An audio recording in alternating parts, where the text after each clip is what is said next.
Assalamualaikum warahmatullahi wabarakatuh. Salam sehat untuk kita semua. Semoga kita semua selalu mendapat lindungan Allah Subhanahu wa Ta'ala ya. Diberikan nikmat sehat walafiat serta dimudahkan segala urusannya. Amin ya Robbal 'Alamin. Kesempatan kali ini Mimin akan membagikan satu cerita misteri. Seperti apa ceritanya? Mari kita mulai.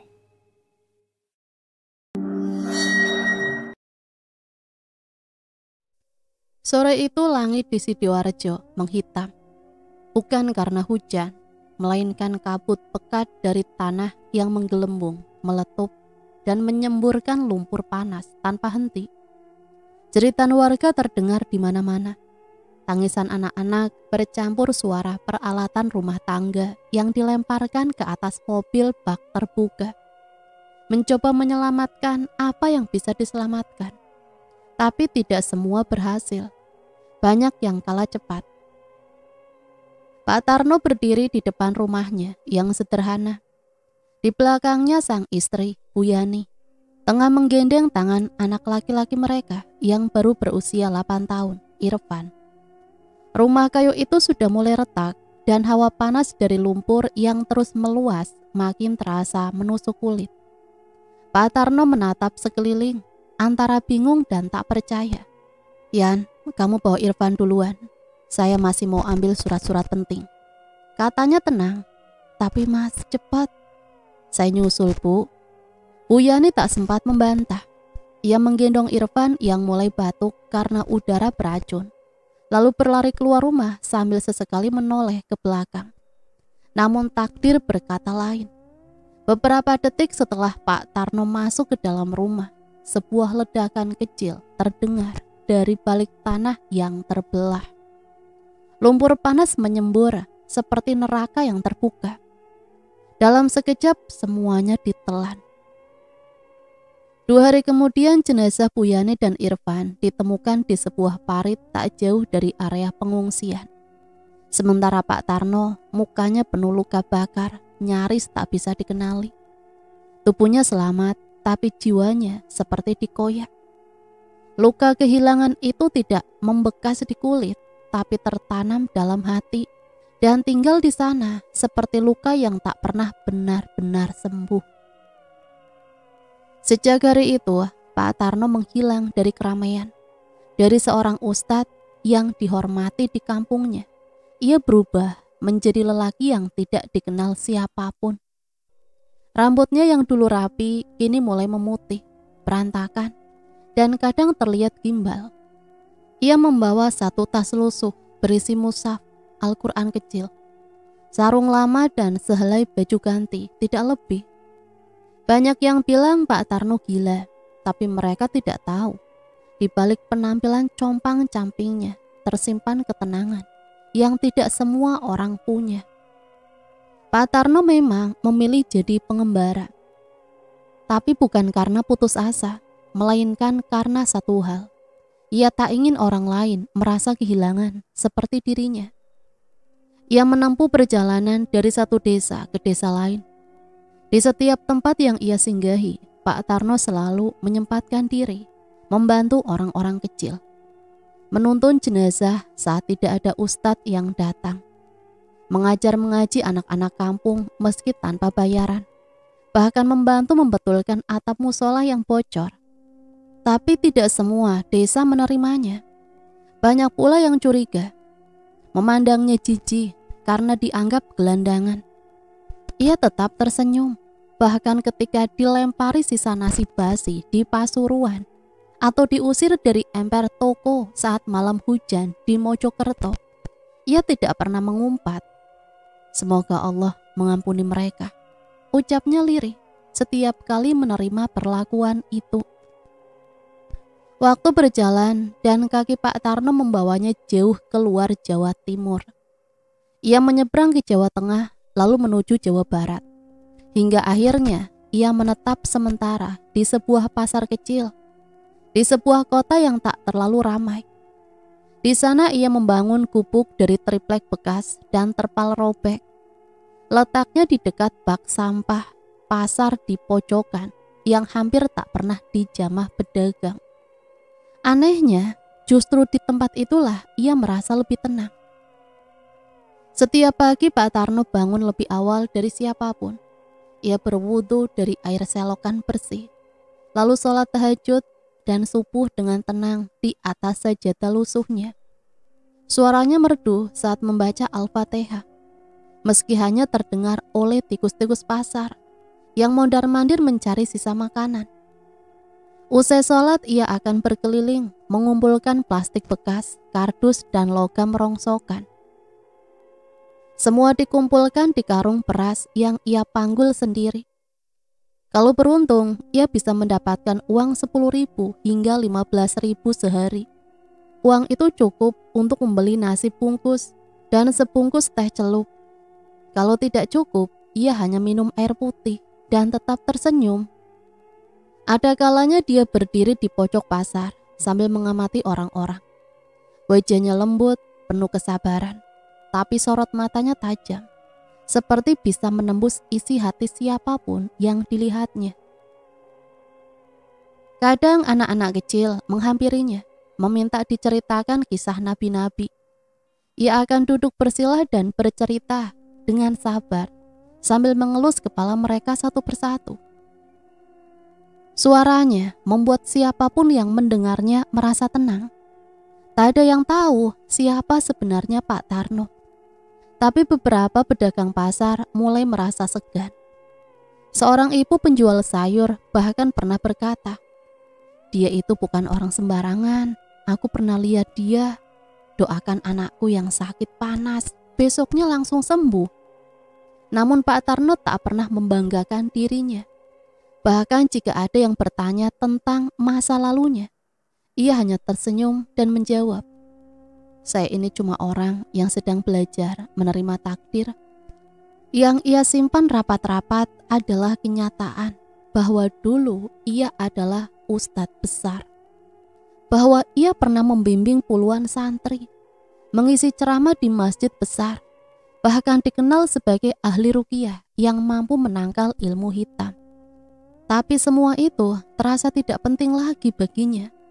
Yang ia butuhkan sekarang hanya satu, keberkahan hidup. Meski sederhana, namun takdir selalu menyimpan kejutan. Pak Tarno tidak tahu bahwa pertemuan kecil di pasar yang terlihat sepele dan biasa saja sebentar lagi akan membuka lembaran baru dalam hidupnya. Sebuah peristiwa yang perlahan akan menariknya kembali ke dunia yang selama ini ia tinggalkan. Dunia ilmu dan pertarungan gaib yang selama ini ia pendam, tapi belum pernah ia lupakan sepenuhnya. Namun untuk saat ini, Pak Tarno tetap tenang. Duduk di depan gubuknya, menikmati cahaya matahari pagi, sambil sesekali mengucap Alhamdulillah. Pagi itu langit tampak teduh, meski matahari sudah tinggi. Pasar tradisional di kota kecil itu mulai ramai. Hiruk-pikuk suara pedagang menawarkan dagangannya. Aroma sayur mayur segar dan teriakan tukang parkir bersautan membentuk simfoni khas kehidupan rakyat kecil.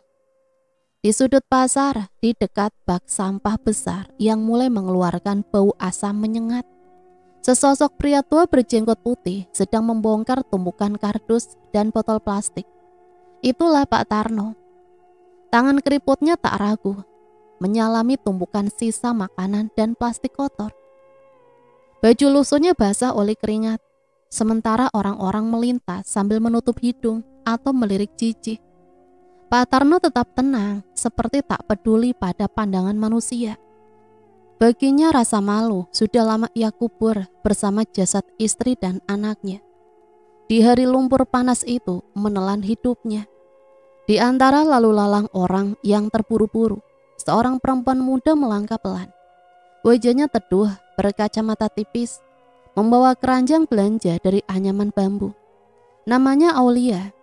Dia baru saja turun dari angkutan kota, hendak membeli sayur dan lauk untuk makan siang di rumah. Semalam ayahnya kembali mengeluh nyeri di dada. Sudah beberapa minggu ini kondisi sang ayah menurun dan Aulia yang merawatnya sepenuh hati. Saat melewati area bak sampah, langkah Aulia melambat. Matanya tertumbuk pada Pak Tarno yang sedang menarik botol plastik dari bawah karung kotor. Ada sesuatu yang menohok di hatinya, bukan karena jijik, tapi rasa iba yang sulit dijelaskan. Wajah lelaki tua itu mengingatkannya pada sosok ayahnya sendiri. Pak Tarno yang menyadari sedang diperhatikan berhenti sejenak. Ia menoleh lalu tersenyum kecil tanpa berkata apa-apa. Senyum yang bukan basa-basi, tapi tulus dari hati yang tenang. Aulia mendekat. "Pak, Bapak enggak apa-apa?" Tanyanya lirih. Pak Tarno mengangguk pelan. "Alhamdulillah saya sehat, Nak." Aulia terdiam sejenak lalu membuka tas belanjaannya. Ia mengeluarkan sebungkus nasi kuning dan sebotol air mineral. "Ini buat Bapak sarapan. Maaf ya kalau sederhana," ucapnya sambil menyodorkan makanan. Pak Tarno menatap nasi kuning itu sejenak lalu mengangguk pelan. "Terima kasih, Nak. Semoga Allah membalas kebaikanmu." "Nama saya Aulia, Pak. Rumah saya nggak jauh dari sini. Tiap pagi saya ke pasar, kadang beli sayur buat ayah saya yang lagi sakit." Pak Tarno tersenyum lagi. "Aulia, nama yang bagus, Nak. Semoga ayahmu segera sembuh." Aulia mengangguk, tapi matanya tak lepas dari penampilan Pak Tarno. Kemejanya penuh noda, celananya sobek di bagian lutut, dan sandal jepitnya sudah putus sebelah, lalu diikat dengan tali rafia. "Pak, kalau Bapak enggak keberatan, habis makan nanti saya belikan baju ya. Di toko baju murah di pojokan sana. Bapak enggak usah malu." Pak Tarno sempat menolak dengan halus, tapi Aulia tersenyum dan tetap mengajaknya.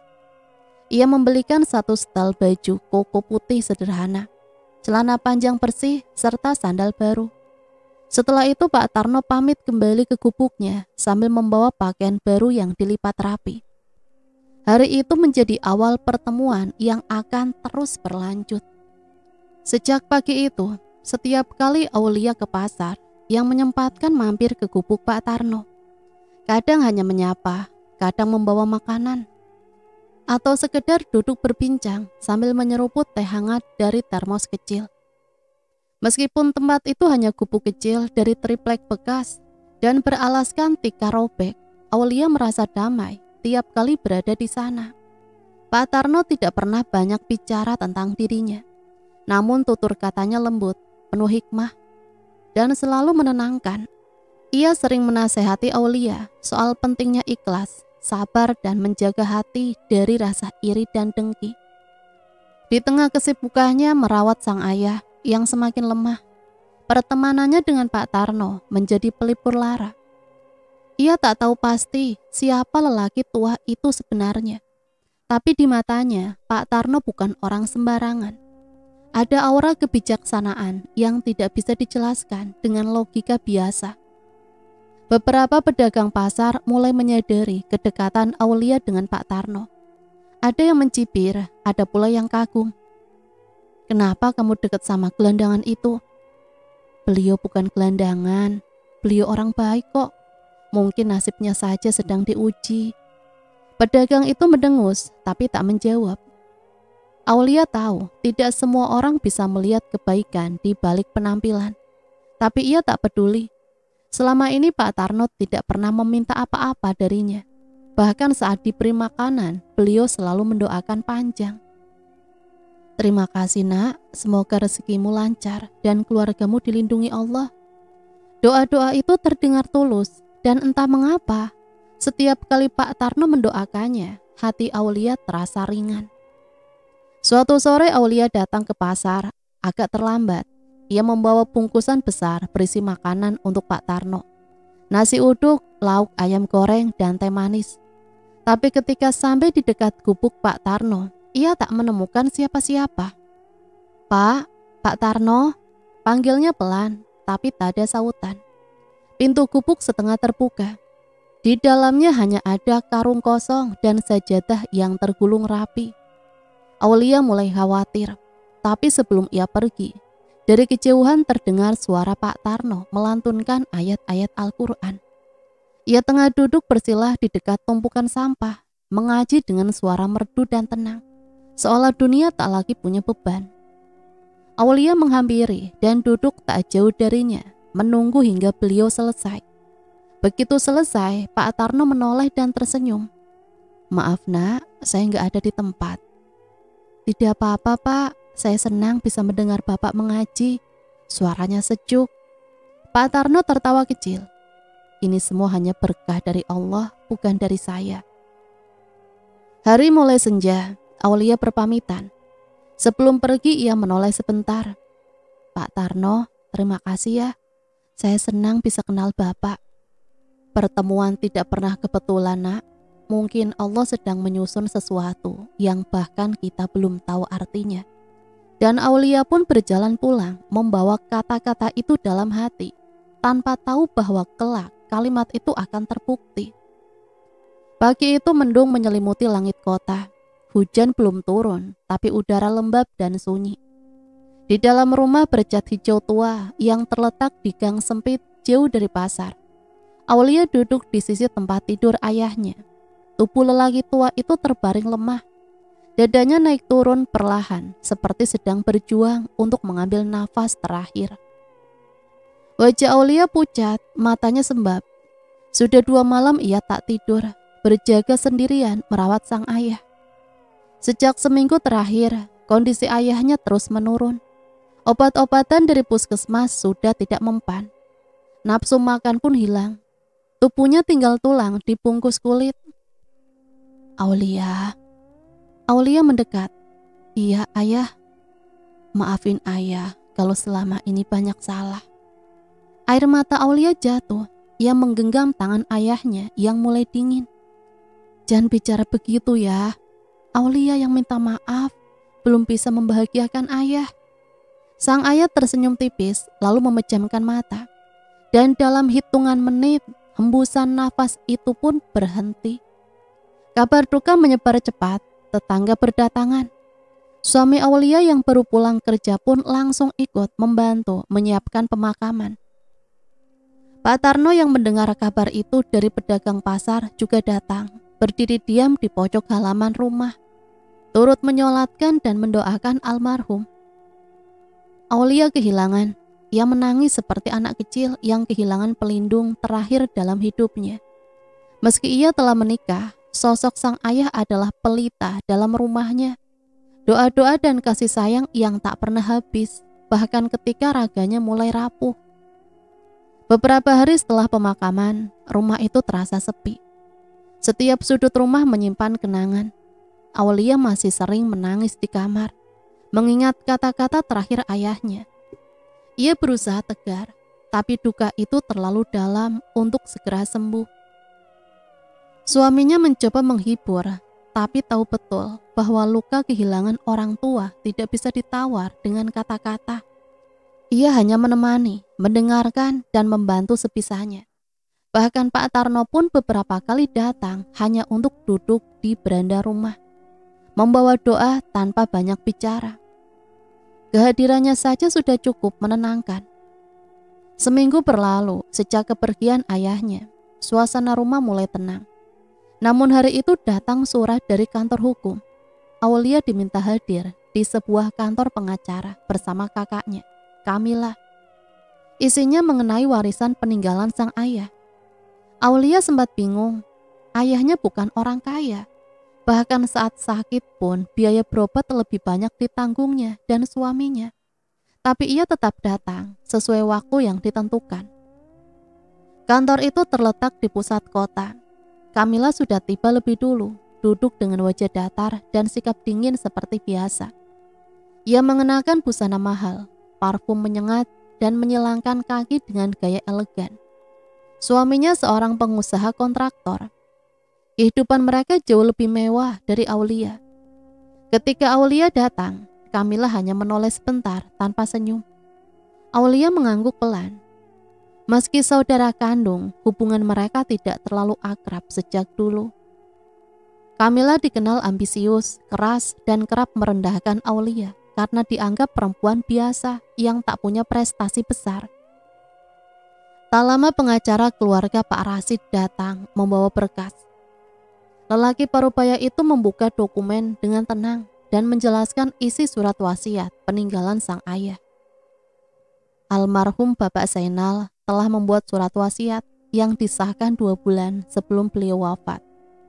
Berdasarkan dokumen ini, rumah yang saat ini ditempati oleh saudari Aulia sepenuhnya diwariskan kepada saudari Aulia. Sementara harta bergerak lain seperti uang tabungan, emas, dan tanah sawah di desa dibagi 2 untuk saudari Aulia dan saudari Kamila secara adil. Aulia terdiam, ia tidak menyangka ayahnya meninggalkan wasiat sedemikian rinci. Tapi lebih dari itu, ia merasa haru. Rumah itu benar-benar rumah kenangan. Ia lahir di sana, dibesarkan di sana, dan kini tinggal di sana bersama suaminya. Ia tahu betul betapa ayahnya sangat mencintai rumah itu. Kamila di sisi lain tampak tidak senang, wajahnya mengeras. "Maaf Pak Rasid." Kamila menyelah. "Rumah itu harusnya juga dibagi 2. Kenapa hanya untuk Aulia?" Pak Rasid menjawab hati-hati. Almarhum menyatakan dalam surat bahwa rumah itu diwariskan kepada Aulia karena beliau tahu Aulia yang merawat beliau hingga akhir hayat. Surat ini sah ditandatangani dan disaksikan notaris. Kamila mendengus. "Bapak saya juga pernah bilang bahwa rumah itu akan kami bagi berdua. Mungkin waktu itu beliau sedang sakit dan tidak sadar saat membuat surat itu." Pak Rasid tetap tenang. Surat ini dibuat 2 bulan sebelum sakit parahnya. Saat itu beliau masih sehat dan sadar penuh. Kamila tak menjawab, ia hanya meremas tas tangannya dengan keras. Sorot matanya tajam menatap Aulia seperti menyimpan bara dendam. Setelah pertemuan selesai, Aulia menghampiri Kamila di luar kantor. "Maaf Mbak, aku juga kaget tadi. Aku sama sekali gak mengharapkan warisan, apalagi rumah ini. Tapi ayah yang memutuskan." Kamila menoleh lambat. "Kamu selalu jadi anak kesayangan ayah. Dulu waktu kecil, apa-apa kamu yang dibela. Sekarang pun masih sama." Aulia menggeleng pelan. "Aku gak pernah merasa seperti itu Mbak. Aku hanya menjalani saja." Kamila mendekat menatap Aulia dari jarak dekat. "Rumah itu harusnya dibagi 2. Ayah gak adil. Dan kalau kamu memang adil, kamu harus jual rumah itu. Kita bagi 2 hasilnya." Aulia terkejut. "Tapi Mbak, rumah ini penuh kenangan. Aku dan suamiku juga udah banyak renovasi di sana. Dan ayah sendiri yang mewariskannya. Aku gak tega jual rumah itu." Kamila mendecak. "Tega atau enggak, itu hakku juga. Jangan karena surat warisan kamu jadi buta rasa."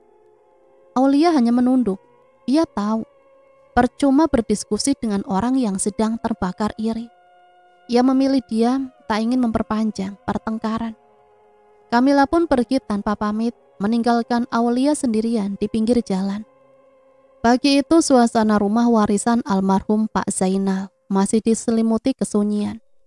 Aulia duduk di teras, memandangi halaman kecil tempat ayahnya dulu sering menyiram tanaman, sambil bersenandung pelan.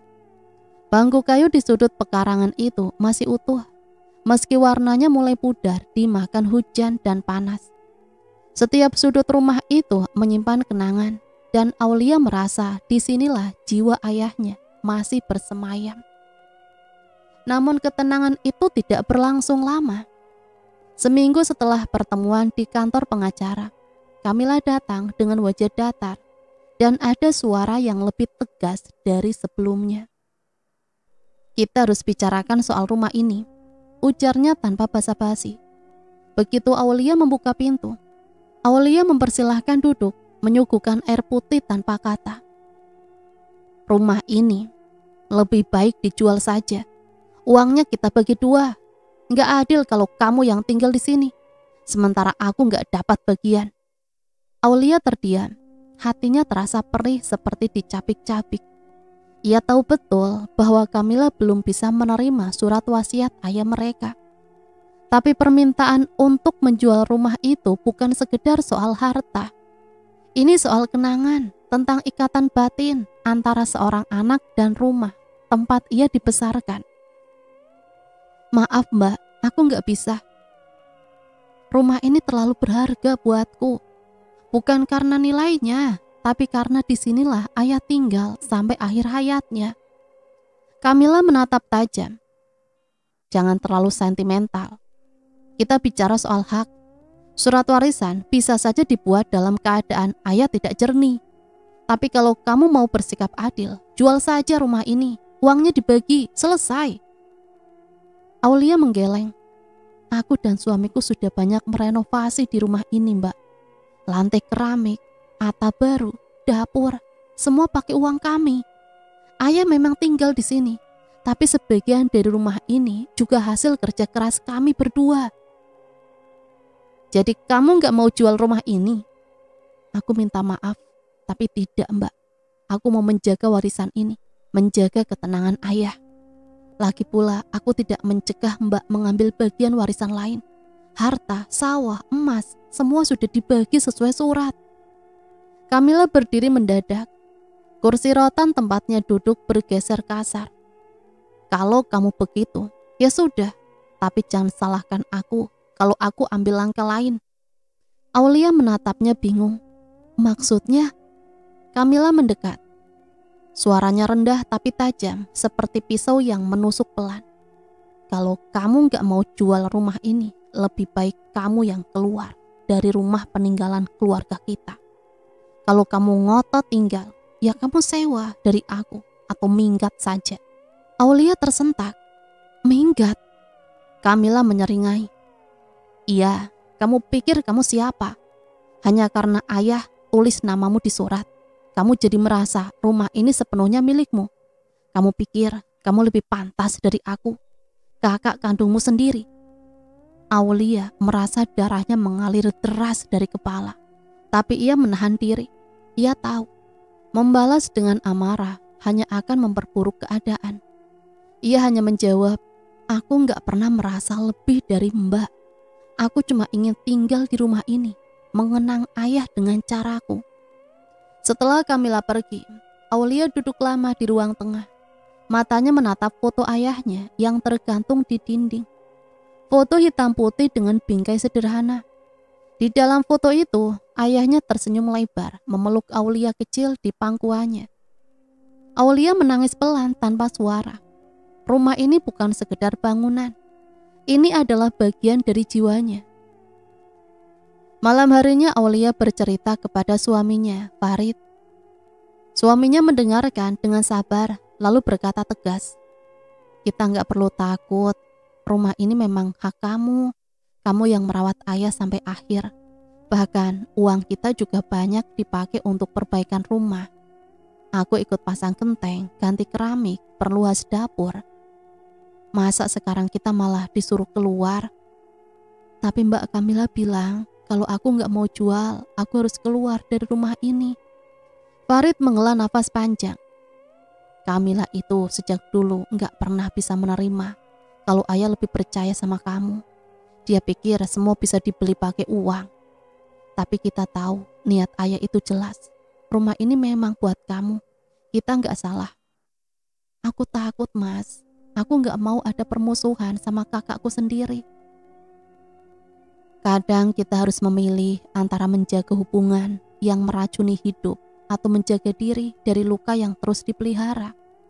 Kalau dia terus memaksa, ya kita akan hadapi dengan cara yang baik. Tapi jangan pernah menyerah. Aulia mengangguk, walau hatinya masih diliputi cemas. Hari-hari selanjutnya, Kamila mulai menyebarkan cerita kepada beberapa kerabat dan tetangga. Ia menyebut Aulia serakah, menguasai warisan sendirian, tidak mau berbagi. Sebagian orang mulai bergunjing, ada yang percaya, ada yang ragu. Tapi Aulia memilih diam. Ia tetap menjalankan rutinitasnya, membuka warung kecil di depan rumah, merawat halaman seperti biasa. Pak Tarno yang masih sering datang berkunjung memperhatikan perubahan suasana. Saya dengar dari orang pasar, keluargamu sedang ribut soal warisan. Tanya Pak Tarno suatu sore. Aulia tersenyum pahit. Iya Pak, saya jadi serba salah. Mau mempertahankan amanat ayah, tapi malah dituduh tamak. Pak Tarno menatapnya dengan pandangan teduh. Kebenaran itu kadang memang tidak selalu diterima. Tapi selama kamu jujur dan niatmu lurus, insya Allah akan ada jalan. Aulia mengangguk. Kata-kata itu menyusup seperti embun ke dalam hatinya yang kering. Ia sadar perjalanan ini belum selesai, tapi ia tidak sendiri.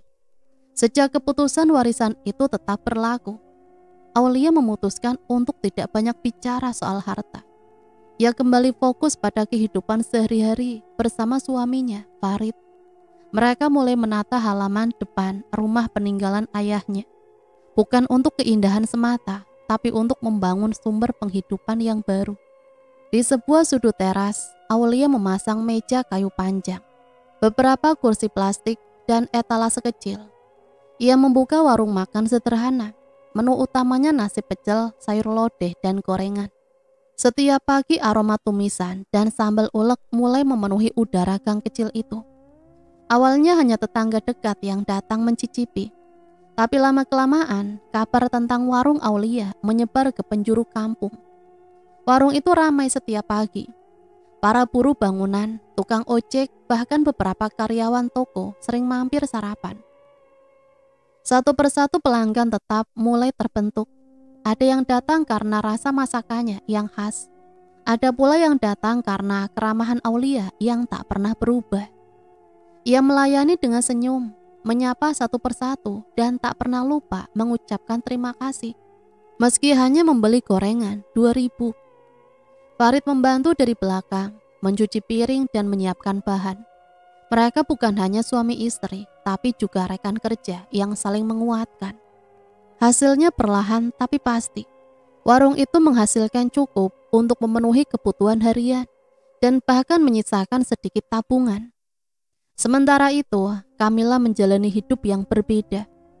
Setelah menerima bagian warisan dari sang ayah, emas, sawah, dan uang tunai, ia malah menjadikan itu sebagai alasan untuk semakin menjauh dari nilai-nilai kesederhanaan. Ia membeli tas bermerek, mengganti sofa rumah dengan yang lebih mahal, dan menghabiskan akhir pekan di villa bersama teman-teman sosialitanya. Kamila sering pamer di media sosial, foto-foto di restoran mahal, pakaian bermerek luar negeri, dan caption penuh sindiran halus tentang orang-orang yang belum move on dari warisan keluarga. Meski tak pernah menyebut nama, semua yang mengenalnya tahu kepada siapa sindiran itu ditunjukkan. Namun seiring waktu, semua mulai berubah di hati Kamila. Ia melewati rumah Aulia suatu pagi dari balik jendela mobilnya yang gelap. Ia melihat beberapa orang berdiri mengantri di depan warung kecil itu. Aroma masakan menyusup bahkan ke dalam kabin mobil.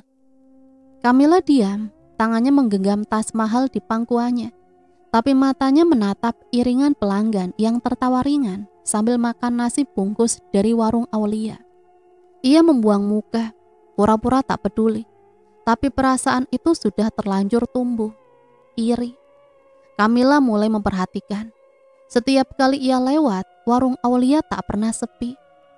Ia dengar sendiri dari beberapa tetangga bahwa Aulia kini sudah menerima pesanan catering kecil-kecilan dari kantor kelurahan. Bahkan orang-orang sekitar mulai les mengaji di rumah Aulia. Nama adiknya itu mulai disebut-sebut bukan hanya sebagai anak almarhum Pak Zainal, tapi juga sebagai sosok istri pekerja keras dan dermawan. Dan itu membuat Kamila gerah. Aulia itu cuma perempuan biasa, pendidikan gak tinggi, kerjaannya masak doang. Tapi kok bisa-bisanya sekarang dipuji-puji orang, gumamnya kepada suaminya, Doni, sambil menyantap sarapan pagi di meja makan rumahnya. Doni yang sedang membuka koran hanya menjawab singkat. Mungkin karena dia ramah, orang senang makan di tempat yang tenang, bukan cuma enak makanannya. Kamila mengernyit. Maksudnya, aku gak tenang. Doni menatap istrinya sejenak. Maksudku, kamu jangan bandingkan hidup kita dengan dia. Kamu juga sudah dapat bagian warisan dan lebih dari cukup. Jadi santai aja, Mil. Tapi Mila tidak bisa santai. ia mulai merasa terancam. Dalam pikirannya, sukses adalah soal siapa yang paling terlihat unggul. Dan saat ini, meski hidupnya bergelimang barang mahal, hatinya terasa kosong. Tidak ada yang memuji gaya hidupnya. Tidak ada yang menyebut namanya di pasar atau warung. Yang dibicarakan orang justru Aulia. Dengan warung sederhananya, senyumannya, dan keteguhan sikapnya, hati Kamila panas. Ia mulai menuduh dalam hati bahwa Aulia hanya pencitraan. Paling juga pura-pura baik. Siapa tahu warung itu hasil bantuan orang. Atau mungkin ada yang bantu promosi dari belakang. Namun tiap kali ia mencoba menyebarkan gosip itu, yang ia dapat hanyalah pembelaan dari para tetangga. Mbak Aulia itu orang baik, Bu. Dari dulu juga ramah. Dia nggak pernah nyakitin siapa-siapa. Malah sering bantu tetangga yang kesusahan. Rezeki itu bukan cuma soal nasib, tapi soal usaha juga, Bu. Semua itu semakin menusuk harga diri Kamila. Di balik gaya hidup mewahnya, ia merasa seperti bayangan, tak terlihat, tak dihargai. Sementara itu, Aulia tidak tahu bahwa saudara kandungnya sedang menyimpan iri di hati. Ia tetap menjalani hari seperti biasa. Bangun sebelum subuh, menyiapkan dagangan, membantu suami, dan kadang menyematkan mengaji di musola. Ia tidak pernah menyebut soal warungnya di media sosial. Ia tidak pernah membandingkan dirinya dengan siapapun. Ia hanya ingin hidup tenang. Namun dunia tidak sesederhana niat baik. Dan ketika iri hati sudah tumbuh dalam diam, maka benih kebencian bisa mekar kapan saja. Dan Aulia tak tahu badai sebenarnya sedang bersiap, bukan dari luar, melainkan dari darah dagingnya sendiri. Malam turun perlahan, menggulung langit dalam kelam pekat tanpa bintang. Jalanan kampung sudah mulai sepi, hanya sesekali terdengar suara anjing menggonggong dari kejauhan. Dan langkah tergesa, sepatu hak tinggi yang menapaki gang sempit di pinggir desa.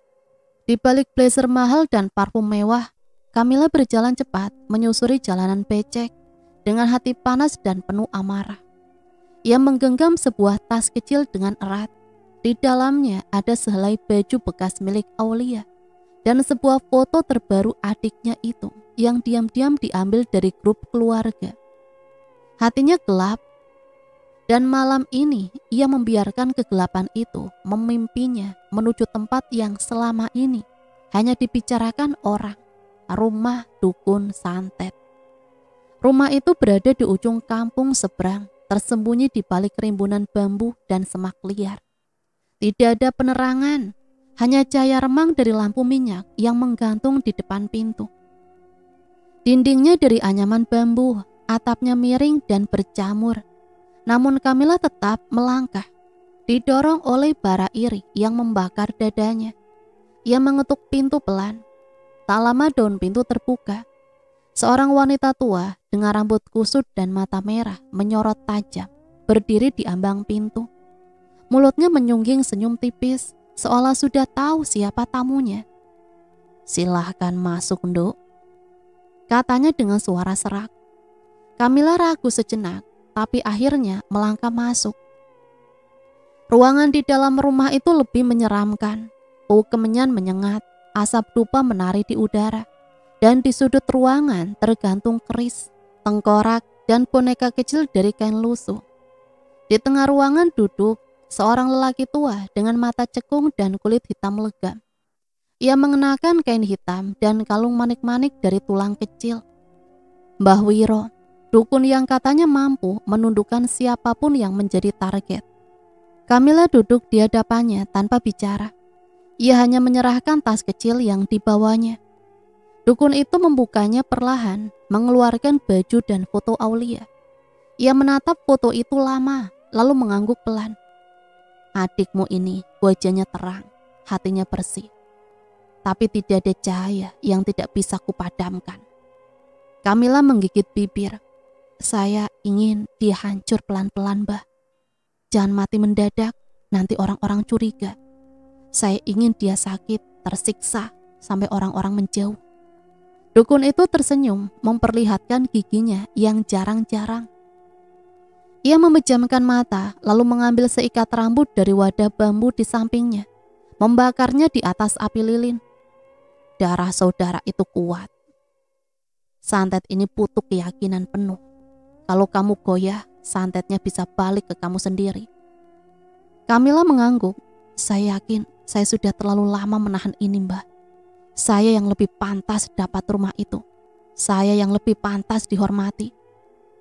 Tapi semua orang sekarang malah muji-muji dia. Sudah cukup, saya capek, Mbah.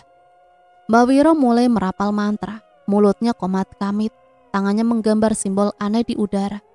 Ia mengambil jarum panjang, menusuknya ke boneka kain kecil yang sudah diselipkan sobekan pakaian Aulia. Kemudian ia meniupnya, lalu melemparkannya ke dalam mangkuk berisi darah ayam. Kamila terdiam, tapi di balik diam itu, ia merasakan kelegaan aneh. Ia merasa seperti telah memenangkan sesuatu, bahkan sebelum peperangan dimulai. Malam itu setelah ritual selesai, Kamila keluar dari rumah dukun dengan hati lapang. Rasa iri dan dendam yang selama ini menghimpit dadanya seolah sedikit terangkat. Ia menatap langit yang masih gelap, lalu tersenyum puas. Namun tanpa ia sadari, langkah yang ia ambil malam itu akan menjadi awal dari jalan panjang yang tak mudah dibalik. Sekali kaki melangkah ke dunia kelam, tidak ada jaminan bisa kembali tanpa luka. Keesokan paginya, Kamila menjalani hidup seperti biasa. Ia tetap tampil elegan, tetap tersenyum di depan suaminya, dan tetap mengunggah foto-foto aktivitas glamor ke media sosial. Tapi dalam hati, ia terus menunggu kabar tentang adiknya, tentang kemalangan yang ia harapkan segera datang. Namun hari demi hari berlalu, Aulia tetap menjalani hidup seperti biasa. Warungnya masih ramai, senyumannya masih lebar, dan setiap pagi kabar dari pasar tentang warung Mbak Aulia masih terdengar. Kamila mulai gelisah. Apa santetnya gagal? Pikirnya. Ia kembali mendatangi Mbah Wiro seminggu kemudian. Wajahnya kusut, matanya penuh tuntutan. Kenapa belum ada hasil, Mbah? Bukannya saya sudah bayar mahal? Mbah Wiro menatapnya tajam. Adikmu bukan orang biasa. Ada yang menjaganya. Tapi tenang, proses ini bertahap. Aku akan tingkatkan ritualnya. Tapi butuh lebih banyak tumbal. Kamila menelan ludah. Tumbal tidak selalu manusia, tapi butuh darah, butuh kemarahanmu, tetap menyala. Kalau kamu ragu sekarang, lebih baik berhenti. Kamila menggeleng cepat. Teruskan, Mbah, saya tidak mau berhenti sampai dia jatuh. Dukun itu tersenyum lagi. Baik, tapi ingat, santet seperti ini tidak hanya menyakiti tubuh, ia juga merusak hati. Jangan sampai kamu ikut hancur dalam dendammu sendiri. Kamila tidak peduli, ia sudah terlalu jauh melangkah.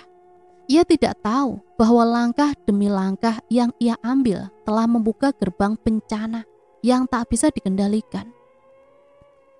Hari-hari berlalu, namun yang ditunggu Kamila tak kunjung datang.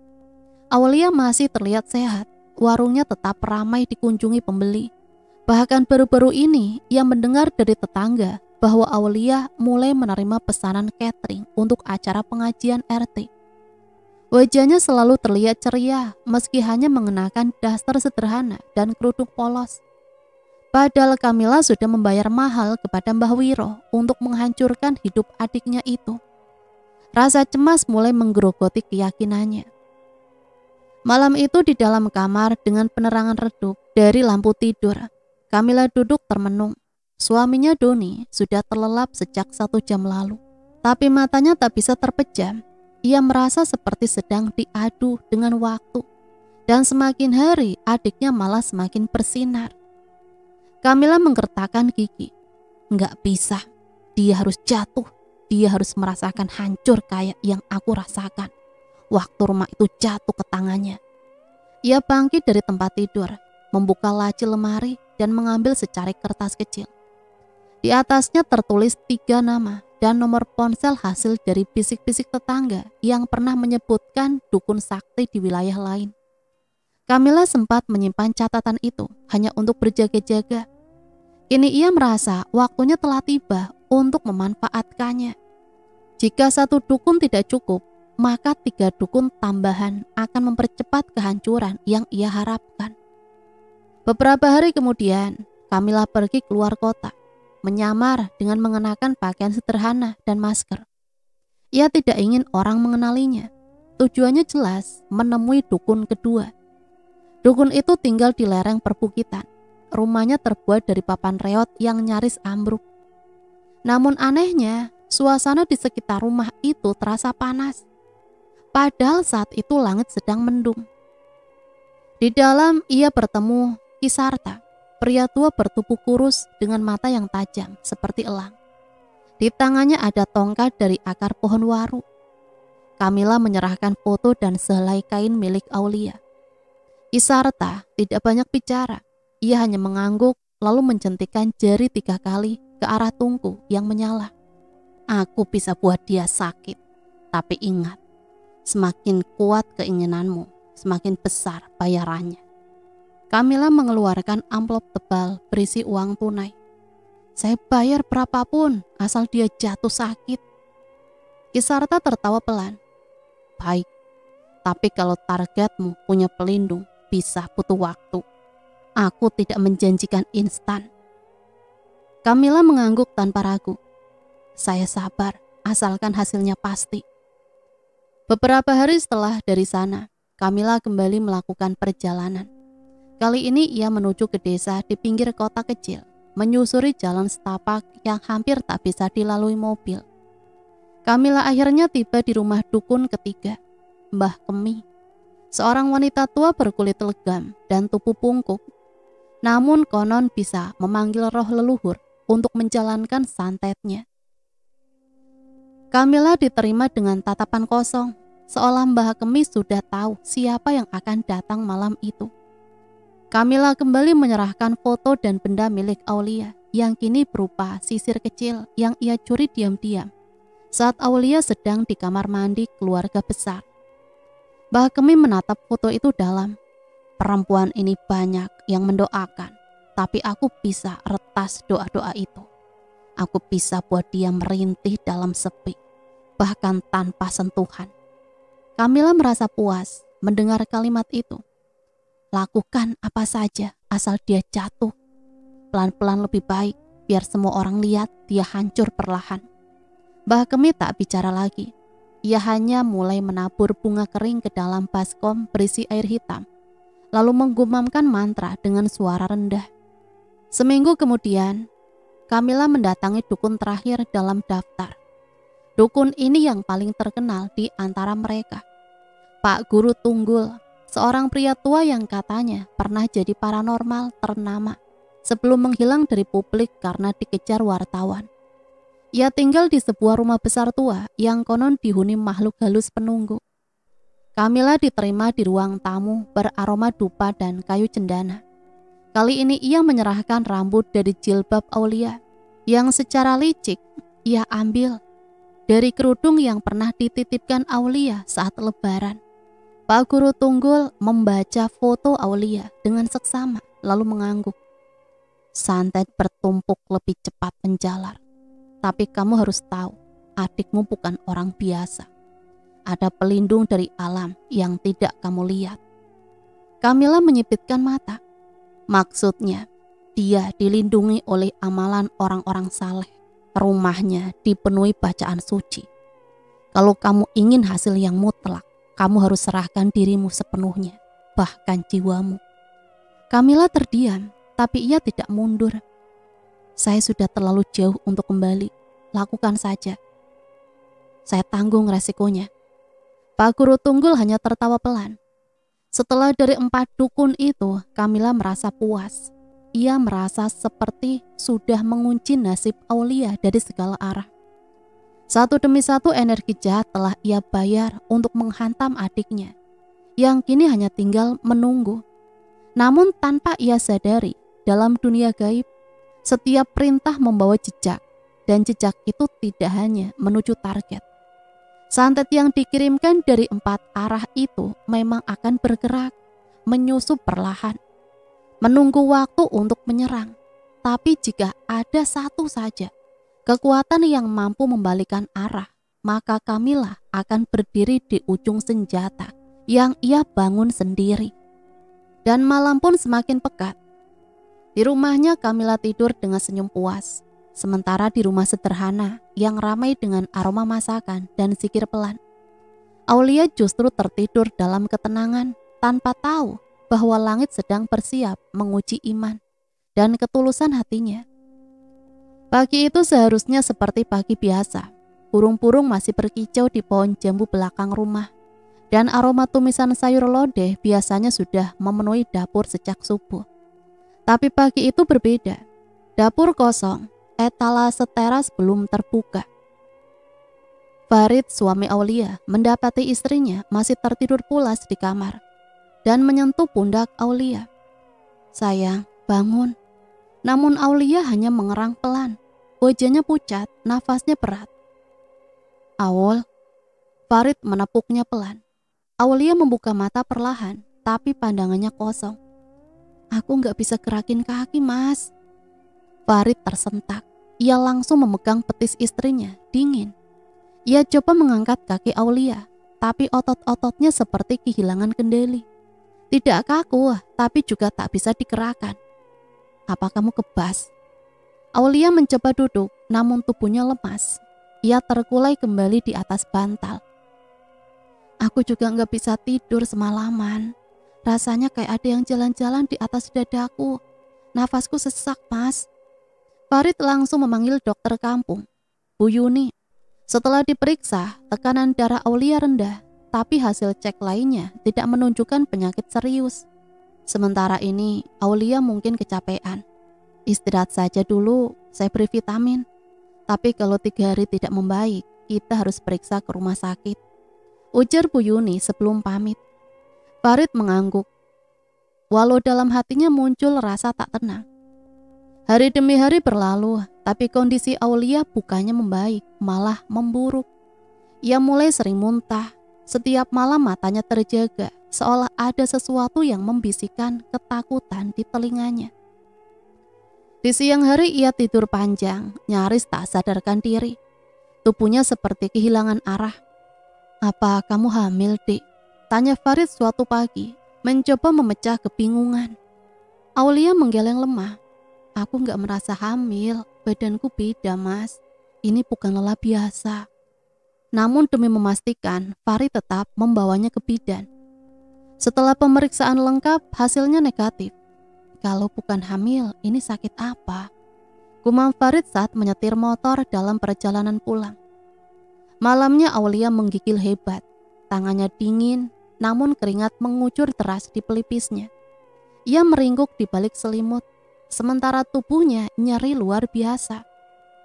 "Mas, tolong, sendi-sendiku semua sakit, kayak ditarik."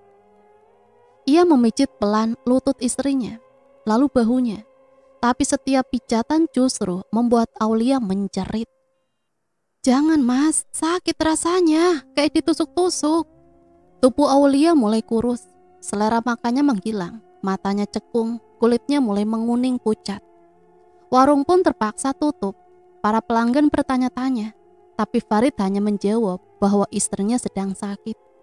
Tak ada yang tahu, di dalam rumah itu, Aulia tengah digerogoti sesuatu yang tak terlihat oleh mata biasa. Farid mulai mencurigai hal lain. Ia sudah membawa Aulia ke puskesmas, bahkan sempat rujukan ke rumah sakit. Tapi dokter hanya mengatakan bahwa Aulia mengalami penurunan daya tahan tubuh akibat stres dan kelelahan.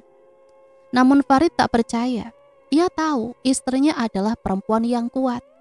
Bekerja dari pagi, mengaji malam hari, masih sempat bantu tetangga.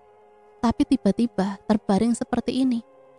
Mungkinkah ini bukan sakit biasa? Pikir Farid suatu malam saat ia duduk sendirian di ruang tengah menatap langit-langit rumah. Malam itu Farid mendengar suara isak dari kamar. Ia berlari masuk dan melihat Aulia menangis sambil memegangi perutnya. "Ada yang merangkak di dadaku, Mas." "Aku takut, Mas. Aku takut." Farid mendekap istrinya. "Tenang sayang, tenang. Mas di sini." Ia tak tahu lagi harus berbuat apa.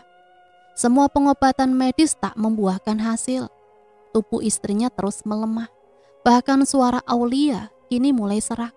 Seolah pita suaranya ikut dilumpuhkan oleh penyakit aneh itu. Aulia sendiri mulai merasa seperti hidupnya akan segera berakhir. Di dalam doa ia menangis. Tak kuat rasanya menahan sakit yang datang tanpa henti, terutama di malam hari. Dalam sunyi, ia sering melihat bayangan gelap berdiri di pojok kamar, sesuatu yang mengawasinya. Ia pernah menceritakannya kepada Farid, tapi suaminya hanya menyuruhnya beristighfar dan menenangkan diri. Namun Aulia yakin ini bukan hal biasa. Mas, cari orang yang paham soal hal-hal gaib. Aku gak yakin ini cuma penyakit. Farid terdiam lama. Ingatannya melayang pada satu nama, Pak Tarno. Laki-laki tua berpakaian lusuh yang sering menerima makanan dari Aulia di pasar. Seorang gelandangan yang dihormati para pedagang karena tutur katanya halus dan sesekali bisa membaca isi hati orang. Namun ia juga ingat bagaimana dulu ia menolak tawaran Pak Tarno ketika pertama kali datang ingin membantu.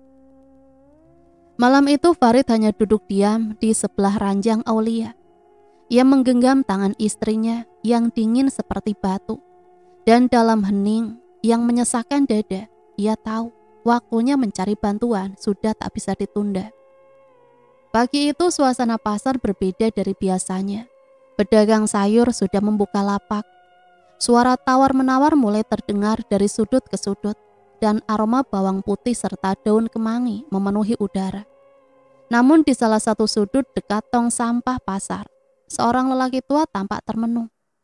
Pak Tarno yang biasanya sibuk memilah barang bekas atau menyapa beberapa pedagang dengan senyum ramah.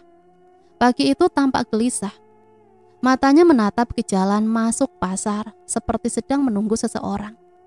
Biasanya setiap 2 atau 3 hari sekali Aulia datang membeli sayuran sambil membawa sebungkus nasi hangat untuknya. Perempuan muda yang penuh empati itu selalu menyapanya sopan. Bahkan pernah membelikan baju baru dan sandal jepit agar Pak Tarno tidak lagi berjalan kaki dengan alas kaki bolong. Sudah lebih dari 2 minggu Aulia tak terlihat. Tidak ada kabar, tidak ada titipan. Pak Tarno mulai cemas. Dalam hatinya, Aulia bukan sekedar orang baik yang peduli pada gelandangan sepertinya. Ia sudah menganggapnya seperti anak sendiri. Sejak kehilangan istri dan anak dalam musibah lumpur Lapindo bertahun-tahun lalu, Pak Tarno memang tak punya siapa-siapa lagi di dunia ini. Tanpa banyak bicara, siang itu ia memutuskan untuk menyusuri jalan menuju rumah Aulia. Ia masih ingat betul alamatnya karena Aulia pernah menyuruh Pak Tarno mampir saat Lebaran. Meski ia tak pernah melakukannya karena merasa sungkan. Jalan menuju rumah Aulia cukup jauh dari pasar. Pak Tarno berjalan kaki di bawah terik matahari, melewati gang-gang sempit yang perlahan sepi dari keramaian. Di tengah perjalanan, beberapa pedagang yang mengenalnya sempat menyapa, namun ia hanya menjawab dengan anggukan singkat. Ada sesuatu dalam hatinya yang tak bisa ia abaikan. Sebuah firasat yang menyesakkan dada. Setibanya di depan rumah Aulia, suasana terasa lenggang. Pagar besi tak terkunci. Halaman rumah kosong dan warung kecil di teras terlihat terbengkalai. Tirai jendela tertutup, seolah rumah itu tidak ingin dikunjungi siapapun. Pak Tarno mengucap salam dengan suara lantang. "Assalamualaikum, Mbak Aulia." Tak ada jawaban. Ia mengetuk pintu perlahan. Setelah beberapa saat, pintu terbuka dari dalam. Muncul wajah Farid, suami Aulia. Rambutnya acak-acakan, mata sembab, wajahnya pucat. "Pak Tarno?" "Iya nak, maaf mengganggu. Saya sudah lama tidak lihat Mbak Aulia ke pasar. Biasanya beliau suka nitip makanan buat saya. Saya cuma ingin tahu, apakah beliau baik-baik saja?" Farid menghela nafas berat. Ia memandangi Pak Tarno beberapa detik sebelum menjawab pelan. "Istri saya sedang sakit, Pak. Sudah beberapa minggu ini." Pak Tarno langsung menyipitkan mata. "Sakit apa, nak?" Farid terdiam sejenak, lalu menjawab lirih. Kami tidak tahu pasti. Sudah ke dokter, ke rumah sakit, hasilnya tak jelas. Kadang muntah, kadang menggigil, sendi-sendinya sakit. Kadang bisa bangun, tapi lebih sering hanya terbaring. Pak Tarno mengangguk pelan. Ia menunduk sejenak, lalu menatap Farid dengan mata teduh. Bolehkah saya lihat beliau sebentar saja? Saya merasa harus melihat keadaannya. Farid ragu. Ia masih ingat betul beberapa minggu lalu saat Pak Tarno datang menawarkan bantuan. Dan saat itu ia menolaknya mentah-mentah. Ia tidak percaya pada seorang gelandangan yang tiba-tiba bicara soal mengobati dan ilmu batin. Tapi sekarang setelah semua usaha gagal dan melihat wajah Pak Tarno yang penuh kepedulian, ia mulai bimbang. Namun keraguan itu belum cukup untuk membuatnya percaya sepenuhnya. Saya mohon maaf Pak Tarno, tapi ini urusan keluarga. Saya tidak nyaman membawa orang luar masuk, apalagi soal sakitnya istri saya. Jawab Fahri agak gugup. Pak Tarno mengangguk perlahan. Saya paham, tapi dengarkan saya nak. Saya bukan orang sembarangan. Saya memang hidup sebagai gelandangan. Tapi saya pernah belajar bertahun-tahun di pesantren. Mengkaji ilmu agama, mengaji, bahkan menolong orang sakit dengan doa dan zikir. Farid menunduk, tapi egonya tetap memegang kendali. Saya mohon maaf Pak, sekali lagi. Saya tidak bisa izinkan. Pak Tarno menatap mata Fahri, lalu tanpa memaksa, ia hanya menunduk sopan dan berkata pelan. Baiklah, tapi izinkan saya titip doa untuk istrimu. Semoga Allah berikan kesembuhan. Jika nanti kau berubah pikiran, aku selalu ada di pasar, tempat biasa. Farid menutup pintu pelan. Dari balik jendela, Aulia yang lemah di atas tempat tidur mendengar percakapan itu samar-samar. Ia berusaha bersuara, tapi hanya suara serak yang keluar dari bibirnya. Ia ingin memanggil nama Pak Tarno, tapi tubuhnya tak sanggup bangkit. Sementara di luar, Pak Tarno berdiri beberapa saat menatap langit rumah itu. Alisnya mengernyit, hatinya sesak. Ada hawa gelap di sini. Ada sesuatu yang bukan dari dunia ini. Ia pun berbalik dan berjalan menjauh, pelan dan tertunduk. Tapi dalam hatinya, tekadnya mulai tumbuh. Ia tak akan tinggal diam jika seseorang yang ia anggap anak sendiri sedang terkapar karena ulah manusia berhati busuk. Dan walau pintu ditutup hari itu, Pak Tarno tahu waktunya akan datang. Saat itu ia akan kembali. Hari-hari terus berlalu dan tubuh Aulia makin melemah. Farid sudah mencoba segalanya, berobat ke dokter spesialis, ahli saraf, bahkan mencoba terapi herbal. Namun tidak ada yang mampu menjelaskan mengapa Aulia terus terbaring, seolah perlahan-lahan kehilangan nyawanya. Setiap malam suhu tubuhnya berubah-ubah. Matanya kadang memandang kosong ke langit-langit, lalu tiba-tiba menangis tanpa sebab. Keringat dingin mulai membasahi punggung Farid. Ia lelah, bingung, dan frustasi. Tapi dalam diam, kalimat terakhir Pak Tarno saat berdiri di depan pintu rumahnya ini kembali terngiang di benaknya. Jika nanti kau berubah pikiran, aku selalu ada di pasar, di tempat biasa. Pagi itu sebelum matahari tinggi, Farid mengambil jaket dan melangkah ke pasar. Wajahnya kusut, matanya sembab. Ia tak peduli dengan gengsi atau rasa malu. Yang ia pikirkan hanya satu, menyelamatkan istrinya. Sesampainya di pasar, ia mendapati Pak Tarno sedang duduk di bawah pohon rindang, dekat bak sampah. Lelaki tua itu tengah mengikat karung goni berisi botol plastik bekas. Tapi matanya segera menoleh begitu melihat Farid datang. Assalamualaikum Pak Tarno. Waalaikumsalam nak. Apa kabar istrimu? Farid menghela nafas panjang, lalu duduk di sampingnya. Saya menyerah Pak, saya sudah kemana-mana. Tapi Aulia tak juga sembuh. Saya mohon bantu istri saya, Pak. Kalau begitu, izinkan saya masuk rumahmu. Tapi sebelum aku bantu, kamu harus siap. Perjuangan ini bukan hal ringan. Saya tak pakai jin, tak pakai tumbal. Saya hanya gunakan doa, zikir, dan keyakinan. Saya siap, Pak, apapun itu. Hari itu juga Pak Tarno dibawa ke rumah Aulia. Begitu langkahnya masuk, ia langsung merasakan hawa berat di dalam rumah. Suasana pengap, angin seperti tertahan. Pak Tarno memejamkan mata sejenak di ruang tamu, lalu berbisik sendiri. 4 arah, 4 penjuru, ini bukan santet biasa.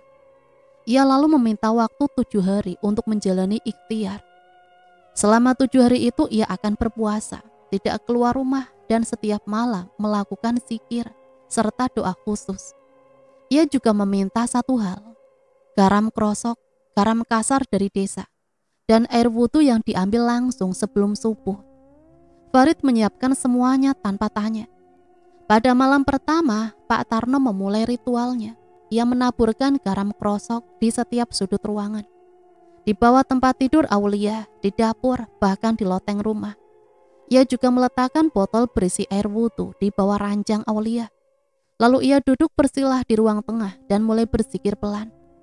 Suara nafasnya tenang, tapi getarannya seolah menggetarkan udara di sekeliling. Di malam ketiga, suasana mulai berubah. Fahri terbangun karena suara dentuman dari arah dapur.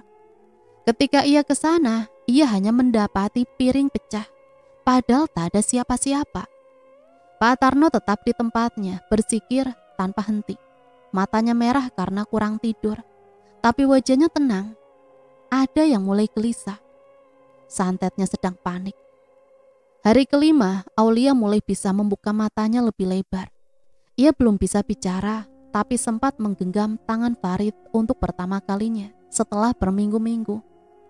Mas, aku mimpi ada cahaya terang di kamar ini, Mas. Farid meneteskan air mata. Pak Tarno tahu perlawanan dari balik dimensi sana semakin kuat. Di malam ke-6, ia mengalami mimpi aneh. Dalam mimpinya, ia berada di padang hitam dengan 4 sosok bertudung hitam berdiri di 4 penjuru, mengangkat keris dan mengutuknya. Tapi dalam mimpi itu, Pak Tarno berdiri tegak dan membaca ayat-ayat suci, lalu menaburkan garam ke arah mereka. Sosok-sosok itu menjerit, terbakar satu persatu. Dan benar saja, esok harinya kabar mengagetkan datang. Di berita lokal diberitakan bahwa seorang dukun bernama Ki Sarta ditemukan tewas terbakar di dalam rumahnya tanpa sebab yang jelas. Malam ke-7, Pak Tarno menguatkan zikirnya. Ia tak makan, tak minum, tubuhnya ringkih, tapi auranya memancar. Di sudut kamar Aulia, mendadak terdengar suara cekikikan panjang, lalu hilang seketika. Pak Tarno mengucapkan takbir, lalu membaca ayat kursi dengan lantang. Tak lama kemudian, Farid yang sedang tidur di sofa depan dikagetkan oleh suara teriakan keras dari kamar. Ia berlari masuk dan mendapati Aulia duduk di tempat tidur, menangis terseduh.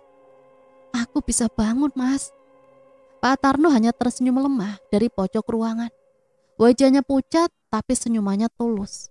Alhamdulillah, selesai. Keesokan paginya, berita duka datang bertubi-tubi. Dukun perempuan bernama Mbah Kemi ditemukan meninggal dalam posisi duduk. Tubuh menghitam dan membusuk hanya dalam semalam. Dukun ketiga, Guru Tunggul, juga diberitakan meninggal karena tubuhnya terbakar dari dalam. Tubuhnya mengeluarkan asap tanpa sumber api. Namun dukun keempat, Mbah Wiro, belum mati. Ia merasakan sakit yang luar biasa dan tahu bahwa santetnya sedang dipatahkan. Dalam keputusasaan, ia mengirimkan sisa energi santet terakhir ke sumber niat awal, Kamila. Malam itu Kamila yang sedang terbaring santai di atas ranjang tiba-tiba berteriak histeris. Seluruh sendi tubuhnya seperti ditusuk dari dalam. Ia muntah, bukan cairan biasa, melainkan seekor kelabang besar yang keluar dari mulutnya dalam keadaan hidup. Tubuhnya menggigil lalu kejang-kejang. Sebelum ambulan datang, Kamila sudah tidak bernyawa.